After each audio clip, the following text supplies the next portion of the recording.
মাননীয় আপনি বললেন যে আসলেও তুমি মরতে চাও না বাঁচতে চাও।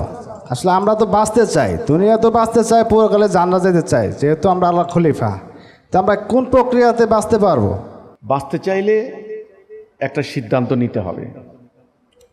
সিদ্ধান্তটা হলো, আমরা এই ভূখণ্ডের জনগণ আমরা সম্মিলিতভাবে সিদ্ধান্ত নিলাম, এতদিন ধরে আমরা প্র্যাকটিস করেছি, আমরা এই যে রাজনৈতিক তরিকা ব্রিটিশরা আমাদেরকে যেটা শিখিয়ে গেছে তাদের দেখা দেখি।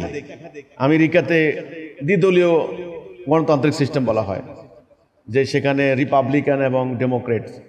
ওই ব্রিটেনেও এরকম দ্বিদলীয় পার্লামেন্ট সিস্টেম, ওরা দ্বিকক্ষ বিশিষ্ট পার্লামেন্ট। আমাদের এখানেও এখন দ্বিকক্ষ বিশিষ্ট পার্লামেন্টের প্রস্তাব করা হচ্ছে। তো পশ্চিমা সভ্যতার অনুকরণে আমরা একটা ডেমোক্রেটিক সিস্টেম ফলো করে আসছি।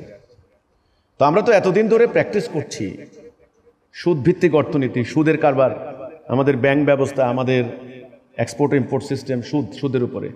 কিন্তু কোরআনে সুদ আল্লাহ কঠোরভাবে নিষিদ্ধ করেছেন। সুদ যারা খাবে তাদের বিরুদ্ধে জিহাদ ঘোষণা করা হয়েছে। তাহলে এতদিন থেকে আমরা সুদভিত্তিক অর্থনীতি প্র্যাকটিস করেছি, আমরা দেখেছি এর পরিণাম কি।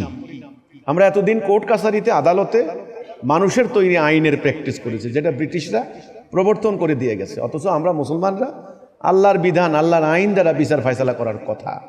সেটার কারণে ফল কি হয়েছে? আজকে সামান্য একটা মুরগি চোর যদি জেলে প্রবেশ করে, 5 বছর পরে সে বিশাল ডাকাত হয়ে বের হচ্ছে। মামলার জট, 43 লক্ষ মামলা পেন্ডিং হয়ে আছে। যার টাকা নাই তার জন্য কোনো বিচার নাই, বিচারের দীর্ঘ সূত্রিতা। একটা মামলায় দেখা যাচ্ছে মামলা রুজু হলে, মামলার ফয়সালা হওয়ার আগে অধিকাংশ সাক্ষী আসামি মারাই যাচ্ছে। 20 বছর 30 বছর পরেও মামলার কোনো ফয়সালা নাই।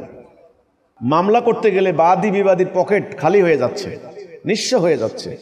1 ডিসিম জায়গার জন্য কোর্টে যাচ্ছেন, সে রাস্তার ফকির হয়ে যাচ্ছে মামলা করতে করতে। এই যে বিচার প্রক্রিয়া জটিল, কঠিন, অবিচার, এটা মানুষের তৈরি বিধানের ফল। এখান থেকে বেরিয়ে আসতে হবে। এটা এখন অনেকে অনুধাবন করছেন, রিয়েলাইজ করছেন। মাত্র 7 বছরের কন্যা শিশু ধর্ষিতা হলো, তাকে হত্যা করা হলো, এমন নৃশংস পৈশাচিক ঘটনা দেখে পুরো জাতি বিক্ষোভে ফেটে পড়লো। তারা বলল যে কঠোর শাস্তি দিতে হবে ধর্ষককে।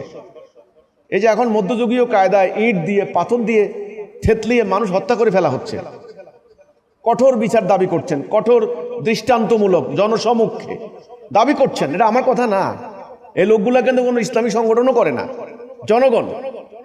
তারা বুঝতে পারছেন চলমান, প্রচলিত, কায়েম থাকা এই প্রক্রিয়ায় জীবন ব্যবস্থা দিয়ে আর আমাদের জীবন চলে না।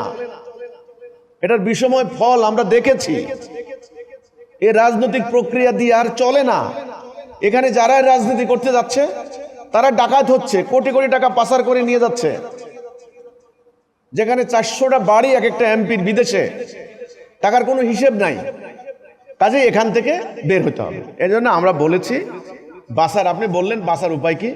বাঁচার একটা মাত্র উপায়, রাস্তা, সেটা হলো তাড়াতাড়ি অতি দ্রুত এই সিদ্ধান্ত নিতে হবে, আমরা মানুষের তৈরি এই ব্যবস্থা মানি না, আল্লাহর দেওয়া ব্যবস্থা প্রবর্তন করতে হবে।